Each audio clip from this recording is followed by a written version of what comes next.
Hi everybody, welcome to Meconomist. Here I am with my 2007 Porsche Cayman, and I recently just hit 85,000 miles when I drove all the way from my hometown in Ann Arbor, Michigan down to Houston, Texas, which is where it is now. And I figured I'd go over some of the issues I've had with a car that's actually been quite remarkably reliable so far. And I want to emphasize that because this has actually been one of the most reliable vehicles I've ever owned. So don't take this video in sort of a negative light, but I think it's important to go over the issues that have occurred, normal wear and tear type of things, maybe some anomalies that are specifically unique to this car, just so that if you're thinking about buying a older 10-year-old Cayman yourself, you kind of know what to look for. Alright, so the first thing I wanted to talk about, because it's very obvious and it's the most recent thing to go wrong in this car, is the headliner. No, normally a Porsche Cayman roof doesn't come down like this. So what I've heard is that in extreme heat and humidity, the sticky foam or something like that between the metal of the roof and the headliner can sort of disintegrate. And that means that it no longer has any sort of adhesive ability. Yeah, it's not great. It kind of goes in the rear view mirror a little bit. It kind of covers up the top part of your vision in the rear view mirror. Again, it's a bigger problem if you're tall, and it seems like it's more than just a matter of just gluing it back. You have to actually go in there and scrape all of the disintegrated foam off and then re-establish that base layer between the metal and the cloth, and then get some adhesive to get the cloth to go back up, and you'll probably have to re-stretch everything, take off all of the trim. It sounds like a very involved process that I don't want to have to do myself, but I also don't want to spend a lot of money on doing, so it'll probably be like this for a while. So this next one is probably the most heartbreaking for me, and I don't really know who to blame or what to do about it other than just have it fixed eventually. And it's this right here. It must have happened when I was parking it downtown at some point, and it was parallel parked, and somebody gave me a nice little love tap and crunched some of the paint right there and did a little bit of damage here and a little bit of damage, down here.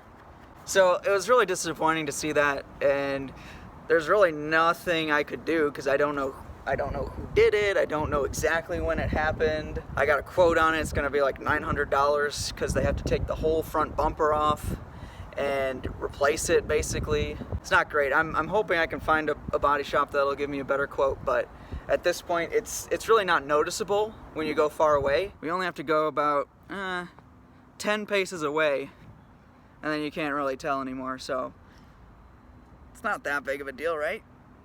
So it doesn't bother me that much, but every time I see it, it just kills me in the heart because it's such a beautiful front end, and it got bumped. Parallel parking. So yeah.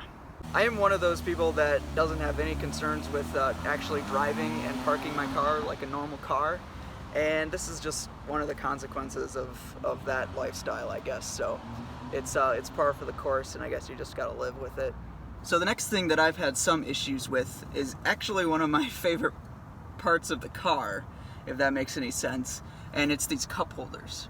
The reason I like them is that they're very cool from like an engineering perspective. They kind of fold out like that, and they're sort of incognito, and anytime you show them to somebody or anytime somebody gets in here, they're like, ooh, that's kind of cool. The problem is that they don't do their job very well.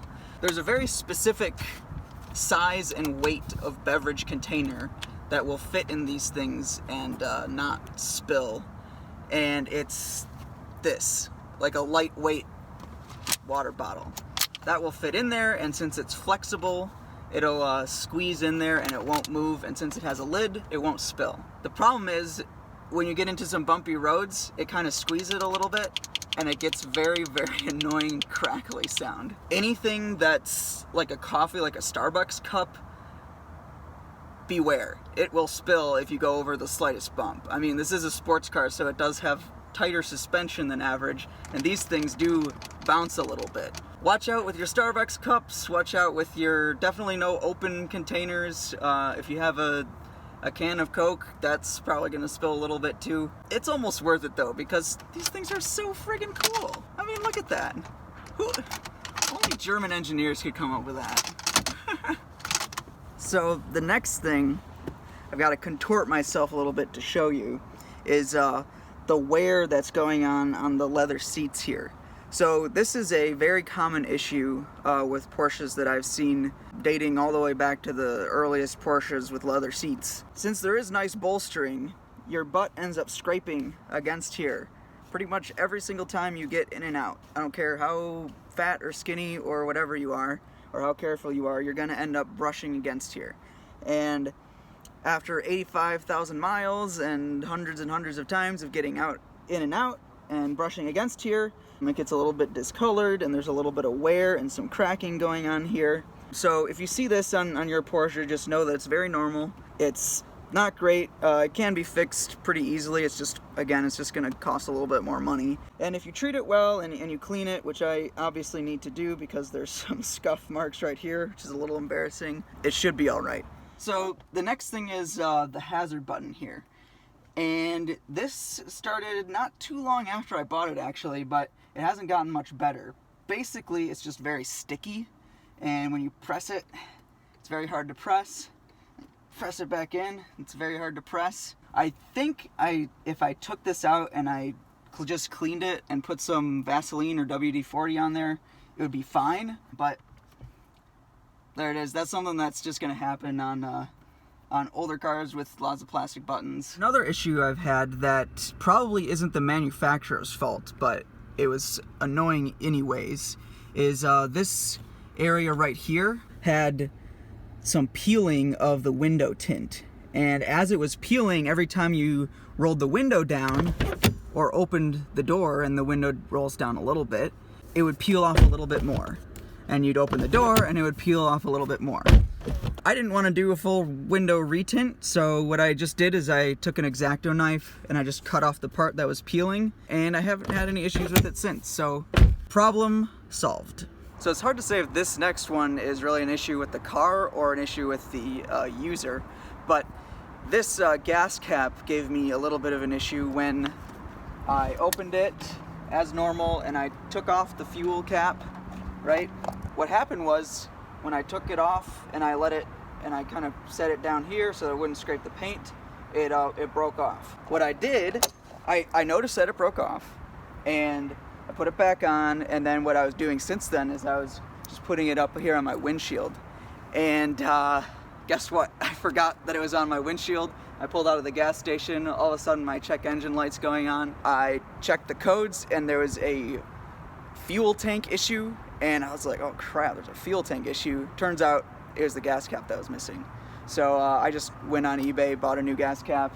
This one works just fine. I have yet to attach the dongle on there, but I don't think I'm gonna make that same mistake again. So just make sure if you break off the dongle on your gas cap that you keep track of it, because it'll cause issues and cost you an extra 14 bucks. So the next thing I wanted to talk about is kind of a more general issue. I've always said that the Porsche Cayman is the most practical rear-wheel drive hatchback you can get in the United States. But the issue I have with the storage space in this car is not how much of it there is, but where it is and how it's all distributed. So there's two trunks, right? You have your front trunk, which has a lot of storage space, and you have your back trunk, which has a lot of storage space. But the problem is, in the back, it's kind of staggered. So there's this upper level and there's this lower level. So if you have a really big suitcase, it's not gonna fit because it basically cuts you off right here. You only have a few inches of room once you close the hatch.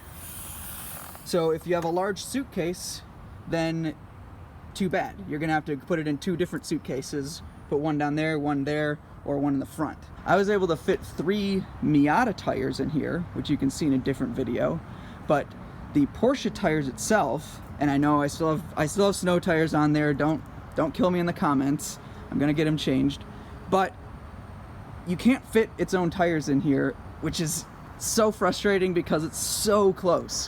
When you put them in there, they just barely peek over the edge of the trunk, both in the front and the back. One thing I have had to replace on this car, because it did actually fail was the windshield wipers.